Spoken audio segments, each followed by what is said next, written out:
นี้ก็เวลา3 โมงปลายแล้วนะพอดีลิ้นสีกรรมมดแล้วก็ได้ออกไป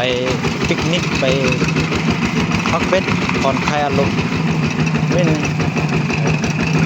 สภาพทางก็เป็นอย่างนี้เนาะขี่รถแจ๊กๆรถลากรถหัวลากรถวีโก้โคเงานะ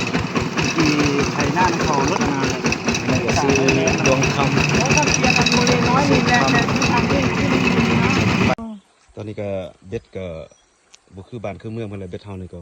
ประมาณนี้แหละมัดเกี่ยวเกาะกันมาเป็นสายเลยจังสินี่ก็จะใส่วันนี้แหละสุดก่อนมาใส่ผู้เดียวเนาะเดี๋ยวนี้ก็มานำส่งสหายอีกเป็น3สุดก่อนก็หวังว่าทุกคนคือที่เห็นแล้วเนาะสุดก่อนนะได้โซให้ทุกคนเห็นในอันทุกคนได้กินบ่เนี่ย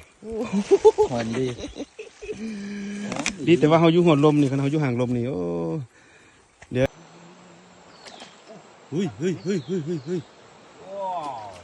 นี่โอ้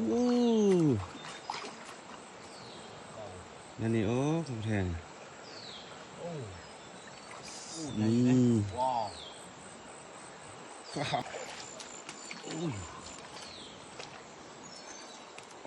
เต็มกำมือเลยนี่ดีปรากฏกดเรือนหลังทับไปหลังที่4มาป่ะโอเคเห็ดแล้วไม่ใส่นี่มันหายมาเท่าไหร่อันนี้มันตัวที่2เป็นไทยโอ้ตัวใหญ่ครับมาเรื่อยครับมา10อย่างน้อย1สิจินรุ่นเลยเนี่ยอู้ยูเรื่อง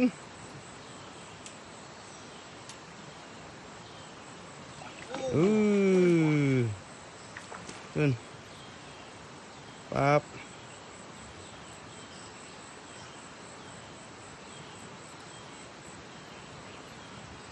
ยึกมาแล้วเต็มโซนเต็ม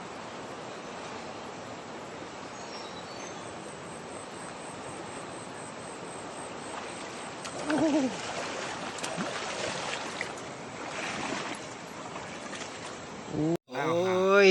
โดนมากินทีนึงนี่แซ่บเลยปลาตัวนี้เนาะปรากฏเนอะปรากฏข้างหัวครัวกำลังจัดการ2 ตัวนี้มีหลายตัวอยู่ทงอยู่ได้กินจังสิก็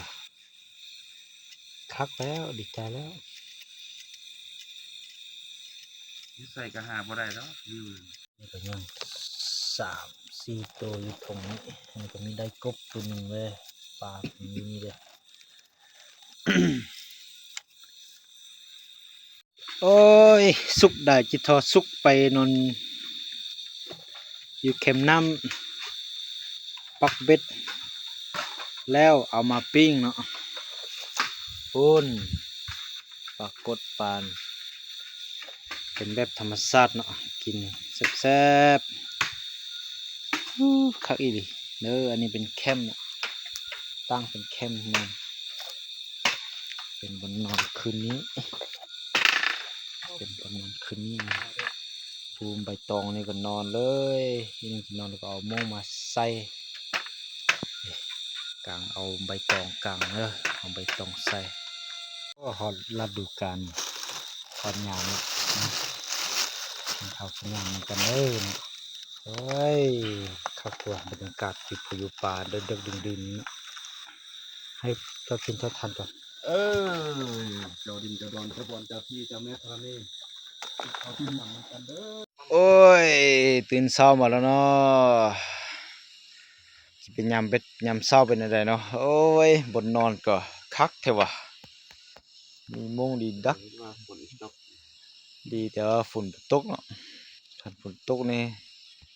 คือสิหนาวเลย กำลังแกงปลาใส่บังไม่เหี้ยเนาะแต่ว่าเขาแท้น่าจะสุกแล้วเขานะเดี๋ยวอันนี้กำลังแกงปลาโอ้ใส่เครื่องหอมครบเลยทีนี้ก็คือจะไปตัดมักปีไปอันปิ้งกินเนาะมักปีป่ามักปีป่า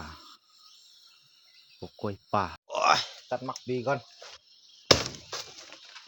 ตัดมักปีไปปิ้งกิน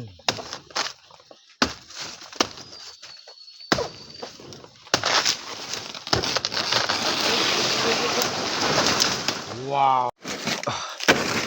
ยูไซมักปียูไซเอ้ยนี่เลยมักปีอ้าวโอเคไงงามดีโอเคได้แล้วส่งหน่วยได้ส่งหน่วยแล้วไปวันนี้นะโอเคยูปูยูปลาก็เพิ่นห้ามบ่ให้ล่าสัตว์ล่าปูล่าสัตว์ธรรมชาติก็ไม่ได้ล่ามักปีนี่แหละมากินอันนี้ก็แม่นปักเบ็ดทึกปลา2 ตัวมากินข้าวเช้านี่ก็ต้มน้ำอันนี้ก็กำลังแกงปลานี่ก็คือมักปีมาปิ้งกินเดี๋ยวนี้บางนอนก็ได้เมียนเป็นที่ให้พ่อยแล้วนะยังไม่ได้ไปยำเบ็ดซื่อๆโอ้ยเครื่องกับนี้มันเนี่ยว้าวหมักปีเมื่อกี้ไปตัดเนอทีนี้สุกแล้วอันนี้ก็แกงปลาป้าเพิ่นเห็ดจอกอันนี้มันบ่วงธรรมชาติเด้เห็ดเอามาเฮียเห็ดได้นี่บอกโอ้อันนี้มันบ่วงธรรมชาติแซ่บเว้ยแล้วก็ข้าวลำสุกแล้วเห็นบ่โอ้ยสุกดีเลยคักอีหลีวู้คักบ่วงนี้ก็สิแซ่บเลย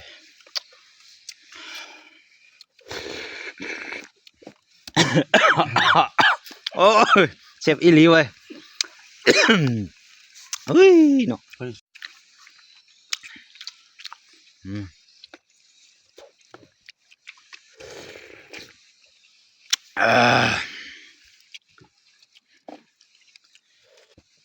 เข้า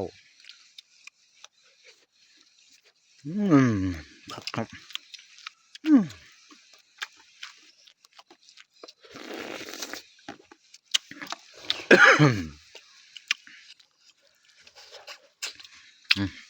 หมักปีป่าสินป่า ซ้ำสิว่า ครับ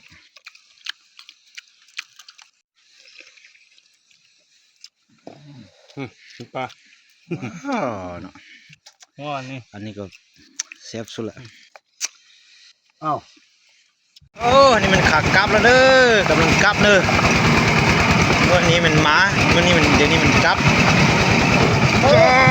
จอดรถนะ